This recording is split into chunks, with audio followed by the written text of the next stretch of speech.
Hi, here we are having a 15-minute fly through Arthur Miller's Crucible Act 2. You will recall that every act in the play takes place in a new location, and here we are inside the Proctors' house. It's the end of the day. John comes home from his day of farming to find that there's some soup or a stew cooking on the stove. He makes a little adjustment to it, lifts off the lid, goes to a cupboard, puts some salt in it.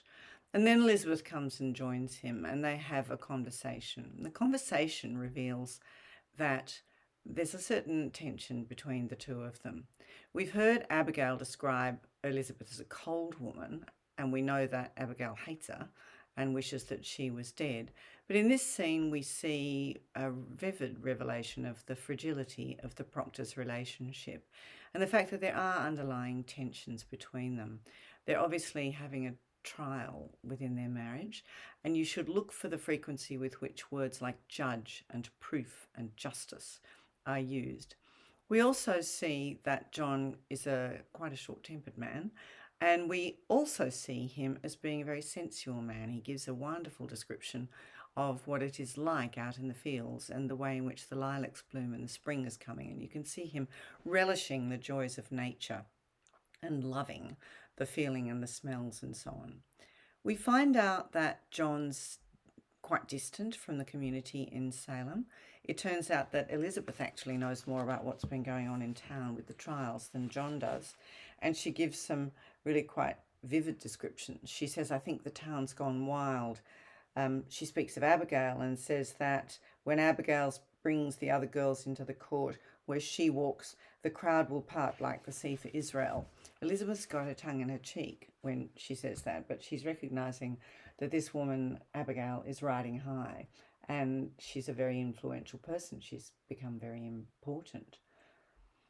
Elizabeth knows that John has been told by Abigail that it was just sport and that they didn't really do anything. And she encourages John to go to Salem now, that very night, to go and tell the judges what it is that he knows. And he demurs, he hesitates, he doesn't really want to do it. And in the process of him doing this, we can see how John's not actually over Abigail, and he too is afraid of her. Now, fear as a motivation for action is a very powerful theme in this play. So Elizabeth gently tries to persuade him, but it doesn't work. And he becomes ill-tempered and speaks to her sharply. And he does that after finding out that Mary Warren, that's their servant, the replacement for Abigail, has been in the court that day. And John had said that Mary wasn't to do that. She wasn't allowed to go to the court. And when she said she was, Elizabeth didn't do anything to stop her. John gets mad. He says, Elizabeth, you're the mistress here, not Mary Warren. And Elizabeth says, she frightened all my strength away. So it's as though this little mouse, is the term that John uses to describe her, has been able to, she rises up, her chin rises up like the daughter of a prince and says to me, I must go. I am an official of the court. So what we're seeing here is a kind of contagious righteousness where the girls who have falsely begun accusing people are now on the side of the authorities because their accusations are bearing fruit. Lots and lots of people have been imprisoned. It's only 8 days since the last scene, but a lot has happened in those 8 days. And one of the things is that a low-level person like Mary Warren is gaining in confidence and seeing herself as a person of importance. And she brags that it's not an hour ago that she was having dinner with the officials of the court. Proctor is disbelieving. The stage direction says he is wide-eyed, and he declares that it's a black mischief. So one of the things we should consider here is the way in which the oppressive nature of this society means that there's nowhere for bad feelings, ill feelings, hatred, sins, sex, lust, greed, envy, disliking somebody. There's just no room for any of that stuff to find an expression. And what these girls and what the Putnams and so many of the other people in the town are finding is that with the witch hunt, they're able to express their guilt. They're able to say that they hate their neighbours because they've got a reason, they've got a pretext that they can use. Their envy, their sexual desires, all of these things can be talked of publicly under the cover of accusations of witchcraft. But what we see is that John is a little bit unlike that, and he is still struggling with his own guilt. He feels really bad about what he's done, and he's angry with himself. There's a moment of accidental revelation where he says that he can't go and tell the court what Abigail's told him because there are no witnesses, and this sparks Elizabeth's interest because he's concealed from her the fact that he's been alone with Abigail. Now, we know he was alone with Abigail in a room and that there was nothing nefarious about it, but it makes Elizabeth suspicious. And then we get John losing his temper and really indulging in a kind of tirade against her. And he uses the word judge, doubt, justice, judge 4 or 5 times in a fairly short exchange between the two of them. He says, I think to please you, and still an everlasting funeral marches around your heart. I cannot speak, but I am doubted, and every moment I am judged for lies, as though I come into a court when I come into this house. The theme of justice is now entering the domestic sphere. The domestic sphere is like a court, and that's only going to get worse. She says, I do not judge you. The magistrate sits in your heart that judges you. And that is a quote which you need to get. It's a very important statement that she makes. John has confessed his sins, and he's angry that the fact that he's confessed hasn't made Elizabeth actually forgive him, and that he is still being tormented for something that he's heartily sorry for and has admitted to doing. We get a visit from Mr. Hale a short time after Mary Warren comes in from the court. She comes in really exhausted. She says, I'm sick. Mr. Proctor, pray, don't hurt me. And her strangeness throws him off. She's had an exhausting day. But prior to the witchcraft trials, Mary didn't have much going on. And at this point, she's able to enjoy. She's fascinated by it, but she's also emotionally exhausted by what's going on. And she starts recounting the truth of what's happened in a trembling, decayed voice. Look at the stage directions always. And she says, we must all well love each other now, Goody Proctor. And Elizabeth is amazed at her strangeness. The reason that Mary has said that is that she knows that she, Elizabeth, is going to be accused. And she knows that Abigail has charged her. They're all shocked to learn that there are now 39 women who've been arrested. And Mary Warren bursts into a flood of tears and says that Goody Osborne will hang.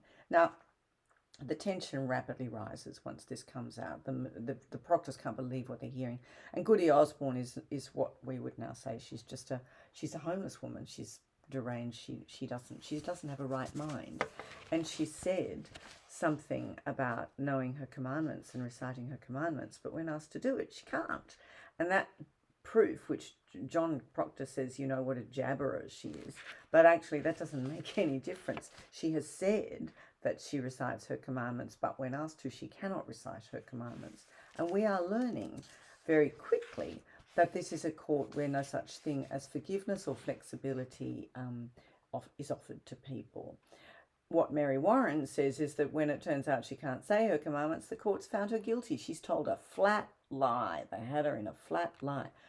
Proctor throws up his arms in despair and says, but proof, what proof? And Mary becomes impatient with him. I told you the proof. It's hard proof. She wasn't able to do it. So what we see here is Proctor, who is still forthright. He's very energetic. He's very plain speaking. It's quite significant that he's been out planting and that he's relished his time out on the outer edge of his property, and that he doesn't feel any guilt for ploughing on a Sunday, which is a conversation that we know brings him into disrepute. He's frustrated, and he does try eagerly to please Elizabeth, but he isn't able to do it. He's quite despairing and aware of the weakness in his own position because he doesn't believe in himself. He's a deeply religious man with a strong sense of what's right.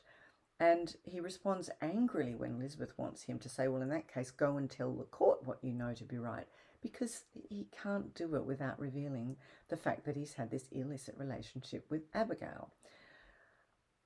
John's words are closely related to nature and to the seasons.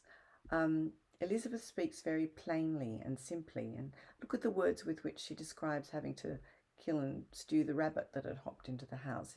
It's quite charming and poetic. What we see here is that Abigail is also present, although she's not present. She's not in the room, but the feeling that this woman has power and should be dreaded is communicated very strongly, because first of all, the crowd parts like the seas for Israel, and secondly, we know from what Mary Warren says that Abigail's been making accusations which have led to people being clapped in jail. So Elizabeth has a sense of dread.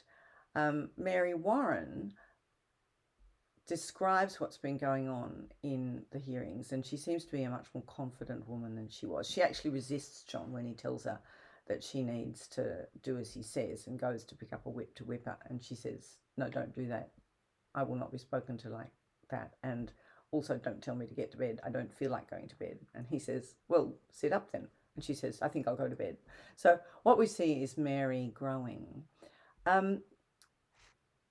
The very confronting conversation that takes place between Elizabeth and John actually goes as far as Elizabeth saying that there is a truth, there is a promise made in any bed. Elizabeth quite painstakingly shows John how the fact that he's told Abigail that there's no longer anything between them isn't going to make any difference. She's very gentle about it, but she understands young girls, having been one. And John keeps trying to dismiss what happened between them as just a kind of animal coupling, and says that the only promise that he made to her was the promise that a stallion makes to a mare. And Elizabeth says, no, there's more to it than that. Also, you have made a promise, that there's a promise made in any bed, and she thinks to kill me and then to take my place. John knows that this is true, but he can't admit it. It actually says it in the stage directions that he knows this is true. He says, I blush for my sin. And Elizabeth says, Abigail sees another meaning in that blush. And Proctor does his block and says, when will you know me, woman? Were I stone, I would have cracked for shame this 7 month. And Elizabeth says, then go and tell them she's a whore. Whatever promise she may sense, John, break it, break it. And he still backs away. This is strong language. This is strong stuff between these two people. And he denies it again. He says, the promise that a stallion gives a mare is what I gave that girl. And Elizabeth says, she has an arrow in you yet, John Proctor, and you know it well.